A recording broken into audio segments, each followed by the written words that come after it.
ಯಾರಮ್ಮ ಗಲಾಟೆ ಮಾಡೋದು? ನೀವೇ ಗಲಾಟೆ ಮಾಡೋದು ಪಾಪ. ಪುಣ್ಯಾತ್ಮ ಯಾರೋ ಗಲಾಟೆ ಮಾಡಲ್ಲ.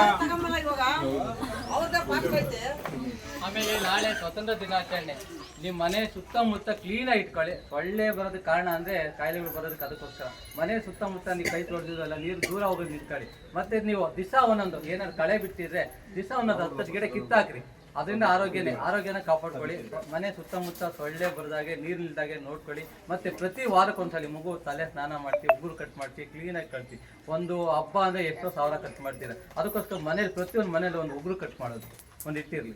ಉಗುರು ಕಟ್ ಮಾಡೋದಕ್ಕೆ ತಂದು ಇಟ್ಕೊಳ್ಳಿ. ವಾರಕ್ಕೊಂದ್ಸಲಿ ಕಟ್ ಮಾಡ್ತೀವಿ. ಕೆಲವು ಸ್ಕೂಲಲ್ಲೆಲ್ಲ ಬಂದು ಹೀಗೆ ಉಗುರಲ್ಲೆಲ್ಲ ಕಟ್ಕೊಂತಾರೆ. ಅದು ಉಗುರು ಒಳಗಡೆ ಹೋದರೆ ಭಾಳ ತೊಂದರೆ ಆಗುತ್ತೆ. ಆಮೇಲೆ ಇನ್ನೊಂದು ಏನಂದರೆ ಆಧಾರು ಅಪ್ಡೇಟ್ ಆಗಿಲ್ಲ ಅಂತ ನಾನು ಕೆಲವರಿಗೆಲ್ಲ ಹೇಳಿ ಕಳಿಸಿದ್ದೀನಿ. ಕೆಲವರು ಬಂದರು, ಕೆಲವರು ಬರ್ತಾ ಇಲ್ಲ. ಆಮೇಲೆ ಇನ್ನೊಂದು ಏನಪ್ಪ ಅಂದರೆ ಕೆಲವ್ರು ಮಕ್ಕಳು ಏನು ಸಣ್ಣ ಸಣ್ಣ ವಿಷಯಕ್ಕೆಲ್ಲ ಗಲಾಟೆ ಮಾಡ್ಕೊಂತಿರ್ತಾರೆ. ಹುಡುಗರು ಸಹಜ ಅಲ್ಲವ್ರ. ಚಿಕ್ಕ ಮಕ್ಳು ಗಲಾಟೆ ಮಾಡಿದ್ರೆ ಏನೆಲ್ಲ ಇಲ್ಲ. ಅದಕ್ಕೋಸ್ಕರ ಸ್ಕೂಲಲ್ಲಿ ಏನು ಮಾಡಿದ್ರಪ್ಪ, ಯಾರ್ಯಾರು ಒದೆ ಕೊಟ್ಟ, ಏನಾದ್ರು ಗಲಾಟೆ ಮಾಡ್ದ ಅಂತ ಕೇಳಿ ಒಂದ್ಸಲಿ ಏನು ಕೊಟ್ಟಿದ್ರು, ಏನು ಹೋಮ್ವರ್ಕ್ ಮಾಡಿದ್ರೆ, ಏನಾದ್ರು ಮಾಡ್ದ ಅಂತ. ಮತ್ತೆ ಊಟ ತಿನ್ನೋದ್ರ ಬಗ್ಗೆ, ಮೊಟ್ಟೆ ತಿನ್ನೋದ್ರ ಬಗ್ಗೆ ಏನಾದ್ರು ಕಂಪ್ಲೇಂಟ್ ಹೇಳಿದಾರಾ? ಊಟ ಚೆನ್ನಾಗಿದೆಯಾ ಇಲ್ವಾ ಅಂತ ಏನಾದ್ರು ಹೇಳಿದಾರಾ?